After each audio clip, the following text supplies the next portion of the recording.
Hey everybody, quick little update today. Didn't get a lot done, but what I did get done is pretty important. I made this beam and the corresponding beam on the other side. I learned something today. This extends out and it's got a hole in it with holes around it. I theorize that it's like a transformer mount. It's a continuation of the frame, but it's something of that nature, which I've yet to verify. This beam needs to be angled a little bit. Let's go over here and look at this thing.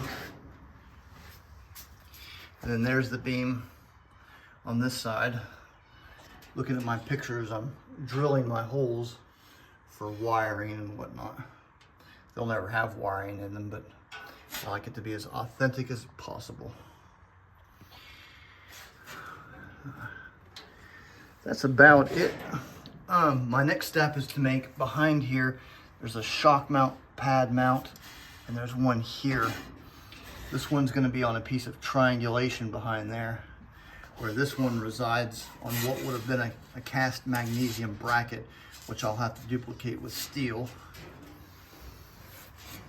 So you'll have one there, and then there's one that mounts onto that frame, and then it splits like it'll be like an L, and then the shock mount that splits and then rivets to, well, it rivets to that panel, but there'll be two quarter turn fasteners about.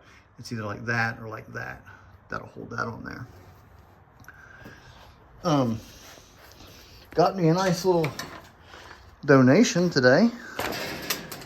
Box of switches. These are really nice. You got to have the really heavy duty ones like this. The ones you can buy commercially or just little dinky little things. These old ones are beautiful. So thank you to, you know who you are who sent them to me. I really appreciate it. That will fill some holes for sure. Now, that's where I'm at.